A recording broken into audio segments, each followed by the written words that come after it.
For 2025, the Kia Forte is out, the K4 is in. This is Kia's latest compact sedan, slightly smaller than the K5, much smaller and easier to climb than K2, though it does have the largest footprint in its class.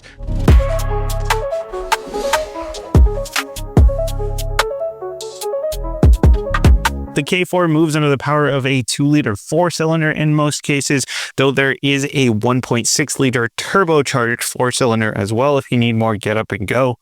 Get up and go? Who says get up and go?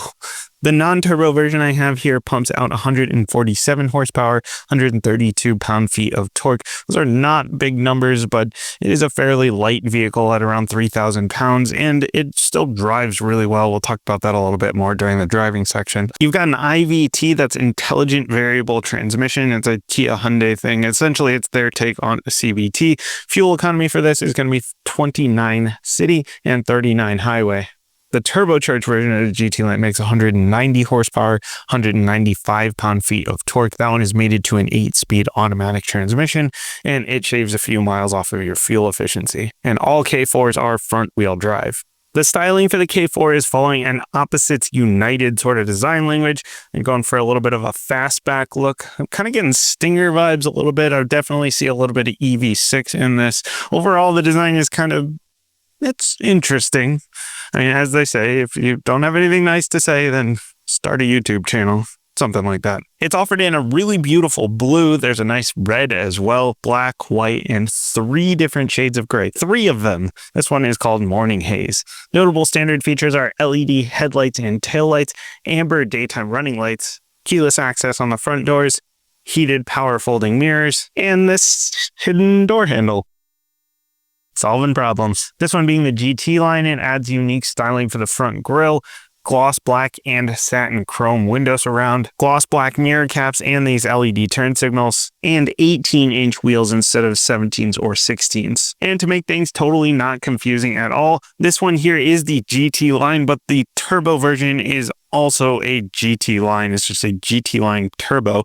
And in the same way that Mazda makes you go up into the Premium Plus Turbo with the Mazda 3 in order to get all of the extra features, here you have to do that too. You have to get the GT line turbo if you want all of the bells and whistles. So that gets you the small cube LED headlights, the full LED fog lights, the full LED combination tail lights, and it unlocks the option to get the surround view camera as well as the parking sensors all around. But even totally loaded out, this one is $31,000 to $32,000, whereas that Mazda 3 loaded out was about $38,000. This GT line non-turbo with a couple of options added to it and destination is right around $28,000, so really solid value. Pop in the trunk, we're looking at 14.6 cubic feet of space, which is quite a lot for this segment and a little bit more than its sister car, the Elantra, which makes sense. It's about an inch longer overall. And inside of here, you do have the pull tabs to drop down the seats, and you've got a real spare underneath.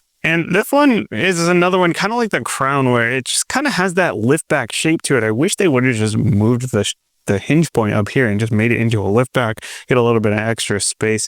I know that there's more to it engineering wise than just moving a hinge, but it seems like a missed opportunity. But luckily, there is supposedly going to be a hatchback version coming if you are somebody that's more into the hatch. Kia revealed it at the New York Auto Show, tried to ask a little bit more about it, but they were keeping tight-lipped. But hopefully that'll come to the US here sooner than later. And last thing before we hop inside, it's got this nice solid key fob. Kia's still using nice solid key fobs. Hyundai has gone to like those plasticky egg things. They used to have really nice ones, but now the Elantra gets that cheap looking egg.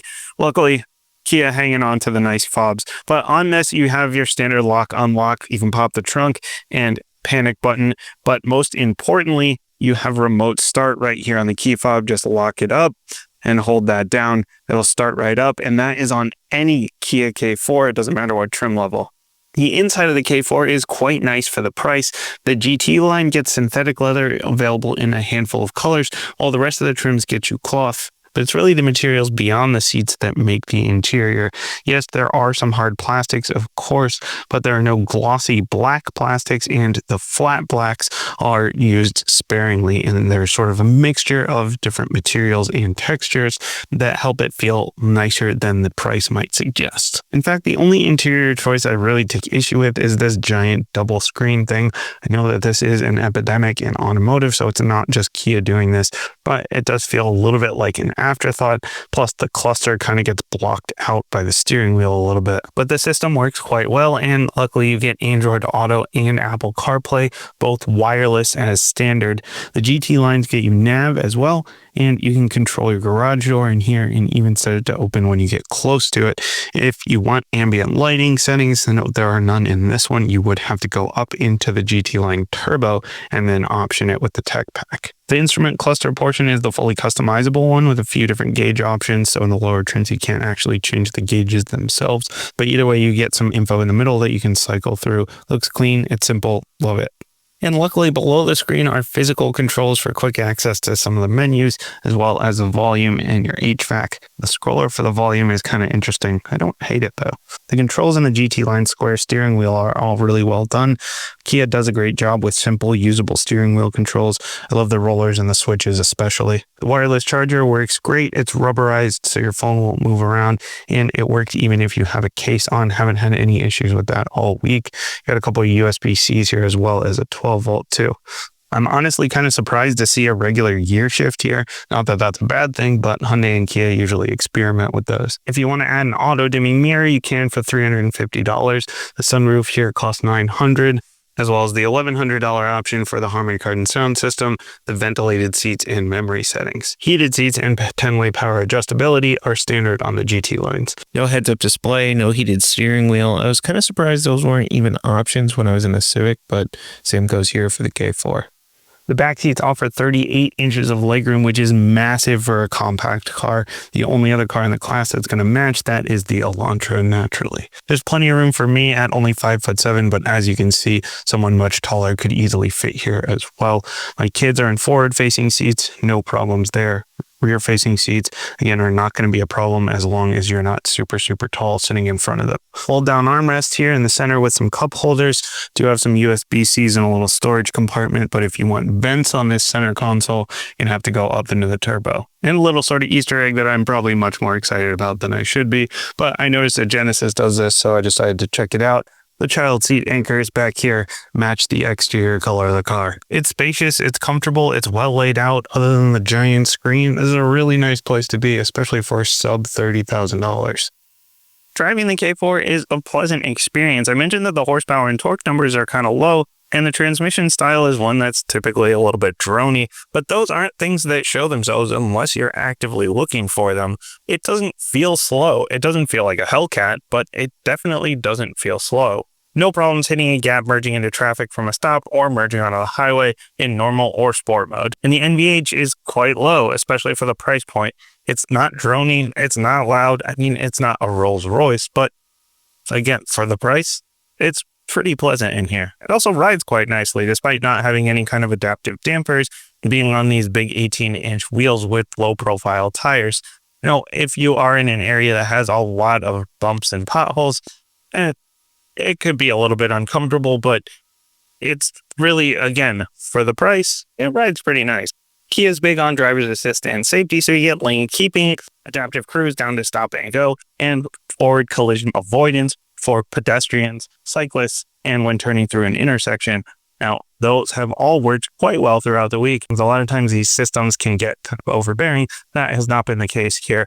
Admittedly, I haven't fully tested out the forward collision avoidance. I try not to mow down cyclists, but again, everything else has worked quite well. I still get surprised here for 2025 when I see cars that don't come standard with blind spot monitoring and rear cross traffic alert. For the base model of the K4, you do lose those. For a compact sedan living in a big SUV and crossover world, those should really be standard, and for that reason, I would avoid the LX, the base model.